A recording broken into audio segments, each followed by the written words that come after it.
Running on the plains of western Ukraine, outside the small village of Babin, I don't know that I was necessarily searching for anything, but I think that all runs are a search of some kind. On this particular day, it was about 90 degrees outside and the heat was rippling off the ground. As far as the eye could see, there were these vast rolling golden hills broken up only by the serpentine Dniester River that was carving its way through this expanse. I was not much of a runner at this point in my life, so I did not have any of the traditional running accoutrements. I had on brown work boots that were 2 sizes too big because I was fairly self-conscious about my extremely small feet. I had on a pair of what we called Euchre jeans, which were knockoff Ukrainian jeans that could be purchased very cheaply in any market stall anywhere in Ukraine. Mine had green lightning bolts on the butt.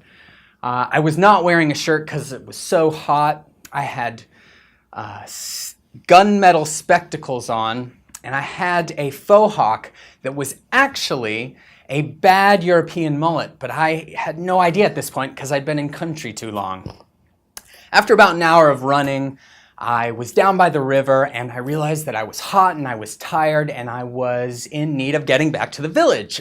This was not a good situation to be in, so I decided to opt for a shortcut.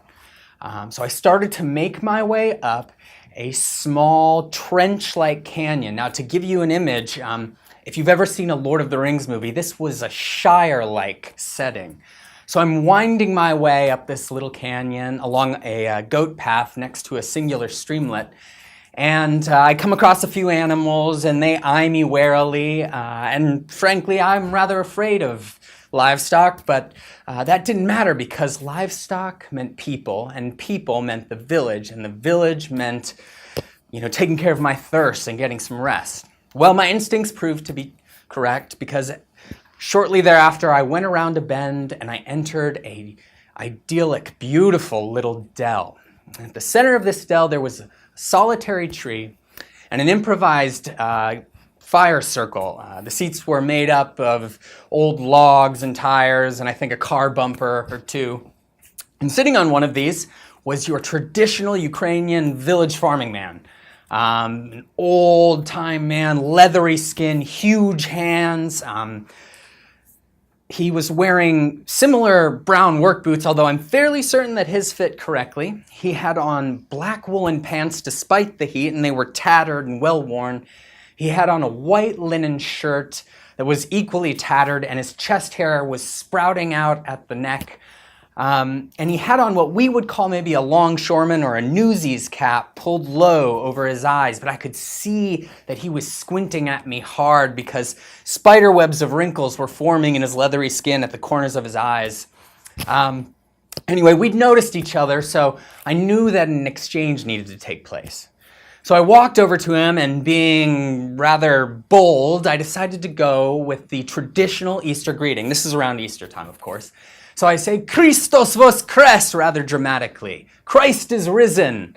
And he replies much less enthusiastically, rather suspiciously actually. "Vistinu voskres." He is risen indeed. Well, it wasn't the most exciting exchange, so I thought, hey, I've done my bit.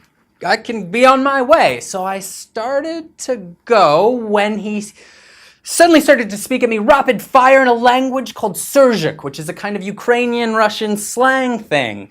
Well, I was never much of a linguist, regardless of all the training. I got about as far as asking for food and where the toilet was, so I was shaking my head, no, I don't understand, nor will I ever understand, and I was psychically trying to communicate this to the man.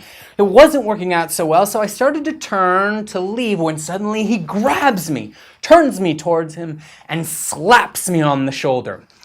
Well, I'm thinking, all right, I'm about to be murdered in the middle of this beautiful dell in rural Ukraine. He's going to float my body down to the Dniester River and I'll disappear forever. But at that moment, a word broke through the haze of not understanding that I got. And it's a weird word for a non-linguist to understand. The word was Bog. Bog means God. He was slapping me on the first tattoo that I ever got, a Celtic cross right here on my shoulder. While this realization is happening, he removes his shirt to reveal an old man's body, but also hard and sturdy like a farmer's and totally leathery from the sun. And it's dappled with faded blue tattoos, the kinds done in war zones and in prison cells. These are amateur tattoos that mean a lot and have been done by your buddies and cleaned with vodka and gasoline. Well, I thought, this is a hard man. But he was drawing my attention to one in particular. And on his arm, he had the word Vogue. And suddenly I got it. God. God. Men of God we are. Hallelujah. I'm saved.